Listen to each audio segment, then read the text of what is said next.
اعوذ باللہ السمیع العلیم من الشیطان الرجیم بسم اللہ الرحمن الرحیم۔ سورۃ الرعد میں مشرکین مکہ پر یہ فرد جرم کہ وہ مکر و فریب سے کام لے رہے ہیں۔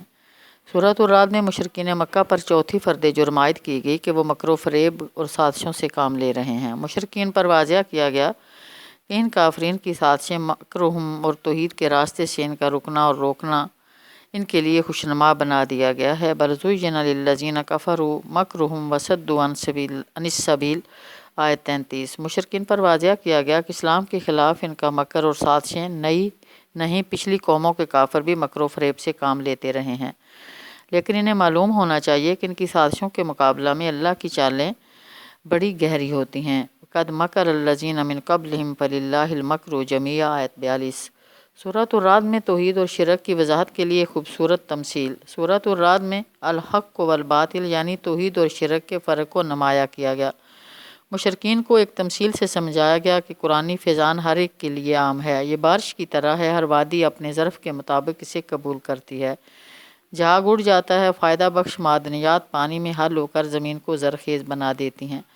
شرک باطل ہے، اڑ جائے گا، اور توحید کے فائدہ بخش حقانی دعوت انسانی دلوں کے اندر جڑ پکڑ لے گی۔ انزل من السماء ماء فسالت اودیۃ بقدرها فاحتمل السیل زبدا رابیا ومما یوقدون علیہ فی النار ابتغاء حلیۃ او متاع زبد مثلہ۔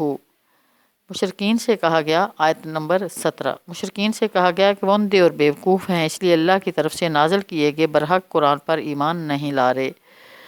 قرآن کی نصیحت کو آنکھ رکھنے والے عقل مند اولو الالباب ہی قبول کر سکتے ہیں۔ افمن یعلم انما انزل الیک من ربک الحق کمن هو اعمی انما یتذکر اولو الالباب، آیت 19۔ توحید دعا کو حق اور شرک فی دعا کو باطل قرار دیا گیا۔ من دون اللہ کی حقیقت واضح کی گئی کہ وہ فریاد رسی نہیں کر سکتے۔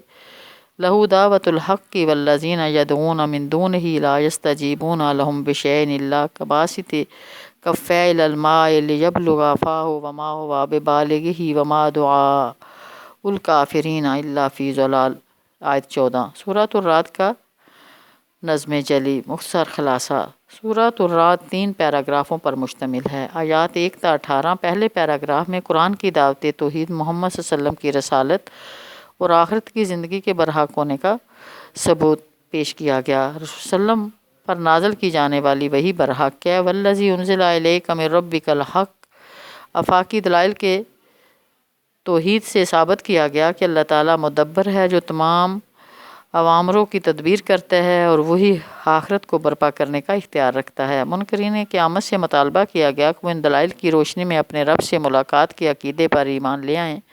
لعلکم بلقاء ربکم توقنون، آیت 2۔ آفاقی دلائل ربوبیت پیش کر کے لقوم یتفکرون، لقوم یعقلون کے الفاظ کے ذریعے غور و فکر اور عقل سے کام لینے کا مشورہ دیا گیا۔ منکر آخرت اور مشرکین کا استدلال تھا کہ جب ہم مٹی ہو جائیں گے تو پھر نئے سرے سے کیسے پیدا کیے جا سکتے ہیں۔ انہیں بتایا گیا کہ انہوں نے اپنے پالنے والے رب کی طاقت کا انکار کیا ہے، کیونکہ ان کی گردنوں میں آبا پرستی اور تقلید کے پھندے ہیں۔ اذا کنا ترابا انا لفی خلق جدید اولئک الذین کفروا بربہم واولئک الاغلال فی اعناقہم، آیت 5۔ حصی معجزات کے مطالبے پر انہیں بتایا گیا کہ ان گستاخیوں کے باوجود اللہ تعالیٰ ذو مغفرۃ ہے، لیکن وہ شدید العقاب بھی ہے۔ منصب رسالت کی وضاحت کی گئی کہ رسول صلی اللہ علیہ وسلم کا کام معجزات دکھانا نہیں، وہ تو ایک منذر اور ہادی ہیں۔ انما انت منذر ولکل قوم ہاد، آیت 7۔ توحید علم کی دلیلیں پیش کی گئیں کہ اللہ تعالیٰ ہر مادہ کے رحم کی کمی بیشی کا علم رکھتا ہے، اس کے ہاں ہر چیز نپی تلی ہے، وہ عالم و غیب و شہادت ہے۔ اللہ تعالیٰ کو زور سے پکارنا اور آہستہ پکارنا برابر ہے، وہ ہر صورت میں جان لیتا ہے۔ رات کے اندھیرے میں چھپنے والا اور دن کی روشنی میں چلنے والا اللہ کے علم میں ہوتا ہے۔ مستخفٍ باللیل وسارب بالنہار، آیت 10۔ قوموں کے عروج و زوال کا ضابطہ بتایا گیا کہ جو قوم اپنے حالات درست کرنا نہیں چاہتی تو اللہ تعالیٰ بھی ان کے حالات درست نہیں کرتا۔ ان اللہ لا یغیر ما بقوم حتی یغیروا ما بانفسہم، آیت 11۔ شرک فی دعا کی تردید کرتے ہوئے فرمایا گیا کہ صرف اللہ ہی کو پکارنا برحق ہے۔ لہ دعوت الحق، آیت 14۔ توحید کی عقلی دلیل پیش کر کے ثابت کیا گیا کہ خالق اور مخلوق برابر نہیں ہو سکتے۔ مشرکین سے چبھتا ہوا سوال کیا گیا، کیا شرکاء یعنی دیگر خداؤں نے اللہ کی طرف سے کوئی شے تخلیق کی ہے؟ اللہ کی طرح کوئی شے تخلیق کی ہے کہ انہیں اشتباہ ہو گیا ہے؟ ام جعلوا للہ شرکاء خلقوا کخلقہ فتشابہ الخلق علیہم، آیت 16۔ حق اور باطل یعنی توحید اور شرک کی وضاحت کے لیے خوبصورت تمثیل پیش کی گئی کہ شرک کا جھاگ اڑ جاتا ہے اور لوگوں کے لیے فائدہ مند عقیدہ توحید دل کی زمین میں اپنی جڑ مضبوط کر لیتا ہے۔ کذالک یضرب اللہ الحق والباطل فاما الزبد فیذهب جفاء واما ما ينفع الناس فیمکث فی الارض کذالک یضرب اللہ الامثال، آیت 17۔ حق کو قبول کرنے والوں کے لیے جنت اور باطل کا راستہ اختیار کرنے والوں کے لیے جہنم کی بشارت دی گئی۔ آیات 19 تا 29 دوسرے پیراگراف میں عقل مند اہل توحید اور بیوقوف اہل شرک کے درمیان موازنہ ہے۔ مومنین اہل حق اور اہل توحید اور عقل مند الالباب ہوتے ہیں، صاحب علم اور صاحب بصیرت ہوتے ہیں، ان کے برخلاف کافرین اہل باطل اہل شرک اور بیوقوف ہوتے ہیں، علم سے بے بہرا اور اندھے ہوتے ہیں۔ مومنین کی 10 صفات بیان کی گئیں۔ مومنین نمبر 1 اللہ کے عہد کو پورا کرتے ہیں، نمبر 2 عہد شکنی اور میثاق شکنی کے جرم کے مرتکب نہیں ہوتے، الذین یوفون بعہد اللہ ولا ینقضون المیثاق، آیت 20۔ نمبر 3 صلہ رحمی کرتے ہیں، نمبر 4 پروردگار سے ڈرتے ہیں، نمبر 5 آخرت کے برے حساب سے ڈرتے ہیں، والذین یصلون ما امر اللہ بہ ان یوصل یخشون ربهم ویخافون سوء الحساب۔ نمبر 6 صابر ہوتے ہیں، نمبر 7 محض اللہ تعالیٰ کی خوشنودی کے طلبگار ہوتے ہیں، والذین صبروا ابتغاء وجہ ربہم۔ نمبر 8 نماز قائم کرتے ہیں، نمبر 9 فیاض ہوتے ہیں اور اللہ کی راہ میں چھپا کر اور اعلانیہ خرچ کرتے ہیں، وَأَقَامُوا الصَّلَاةَ وَأَنفَقُوا مِمَّا رَزَقْنَاهُمْ سِرًّا وَعَلَانِيَةً۔ نمبر 10 برائی کو بلائی سے دفع کرتے ہیں، ان کے لیے آخرت کی نعمتیں ہیں، يَدْرَؤُونَ بِالْحَسَنَةِ السَّيِّئَةَ أُولَٰئِكَ لَهُمْ عُقْبَى الدَّارِ، آیت 23۔ کافروں کی صفات اہل توحید کی 10 صفات کے تذکرے کے بعد دوزخ اور لعنت کے مستحق افراد کی 7 صفات گنائی گئیں۔ نمبر 1 میثاق کے بعد اللہ کے عہد کو توڑ دیتے ہیں، والذین ینقضون عہد اللہ من بعد میثاقہ۔ نمبر 2 صلہ رحمی کی بجائے قطع رحمی سے کام لیتے ہیں، ویقطعون ما امر اللہ بہ ان یوصل۔ نمبر 3 زمین پر فساد برپا کرتے ہیں، ان پر لعنت ہے اور ان کے لیے برا ٹھکانہ ہے، ویفسدون فی الارض اولئک لہم اللعنۃ ولہم سوء الدار، آیت 25۔ نمبر 4 دنیا کی زندگی میں مگن رہتے ہیں جبکہ آخرت کے مقابلے میں دنیا کی زندگی متاع قلیل ہے، وفرحوا بالحیاۃ الدنیا وما الحیاۃ الدنیا فی الآخرۃ الا متاع، آیت 26۔ نمبر 5 حصی معجزہ کا مطالبہ کرتے ہیں، نمبر 6 اللہ کی طرف سے انابت اختیار نہیں کرتے اس لیے ہدایت سے محروم رہتے ہیں، نمبر 7 اللہ کو یاد نہیں کرتے۔ اس کے برخلاف عقل مند اہل ایمان کی مزید 2 اور صفات بیان کی گئیں۔ نمبر 1 اللہ کو یاد کرتے ہیں اور سکون قلب پاتے ہیں، الا بذکر اللہ تطمئن القلوب، اللہ کے ذکر سے دلوں کو سکون نصیب ہوتا ہے۔ نمبر 2 نیک عمل کرتے ہیں، ان کا انجام اچھا ہوگا۔ آیات 30 تا 43 تیسرے پیراگراف میں مخالفت، انکار اور سازش کے ماحول میں رسول صلی اللہ علیہ وسلم کو دعوت و تبلیغ جاری رکھنے کی ہدایت دی گئی۔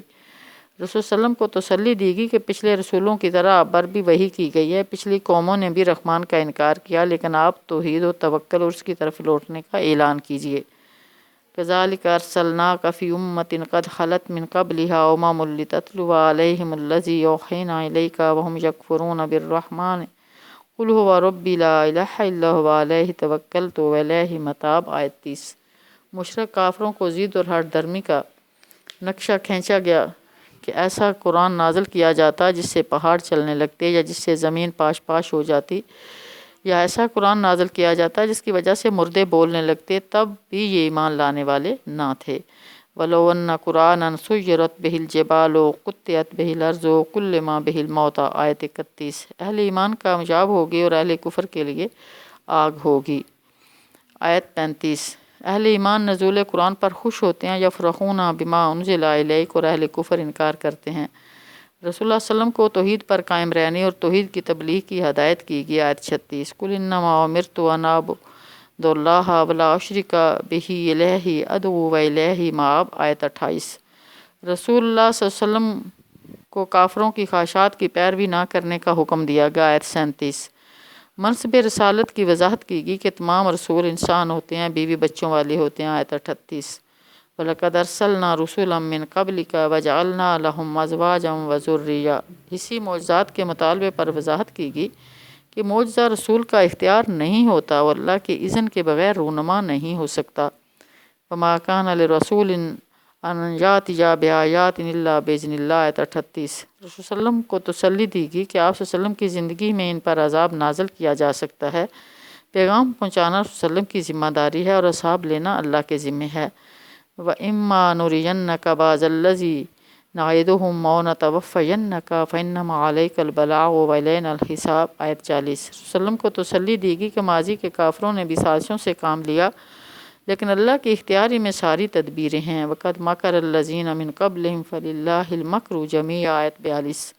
کافروں کے اس اعتراض پر کہ آپ صلی اللہ علیہ وسلم رسول نہیں ہیں، لست مرسلا، انہیں بتایا گیا کہ آپ صلی اللہ علیہ وسلم کی رسالت کی گواہی کے لیے اللہ کافی ہے۔ کتاب کا علم رکھنے والے جانتے ہیں کہ ہمیشہ انسانوں ہی کو رسول بنایا گیا ہے۔ قُلْ كَفَىٰ بِاللَّهِ شَهِيدًا بَيْنِي وَبَيْنَكُمْ وَمَنْ عِندَهُ عِلْمُ الْكِتَابِ۔ آیت 43۔ مرکزی مضمون: محمد صلی اللہ علیہ وسلم اور قرآن کی دعوت توحید اور آخرت کو تسلیم کرنے والے عقلمند الالباب ہیں۔ منکرین توحید آخرت کے سازشی بھی ہیں اور بیوقوف بھی ہیں۔ وہ حق و باطل کی کشمکش ہے، دونوں کا کردار بھی مختلف ہے اور انجام بھی مختلف ہوگا۔ انسان کو رسالت محمد صلی اللہ علیہ وسلم پر سطحی اعتراضات سے بچ کر تاریخ رسالت اور منصب رسالت پر سنجیدگی سے غور کرنا چاہیے۔ وآخر دعوانا الحمد للہ رب العالمین۔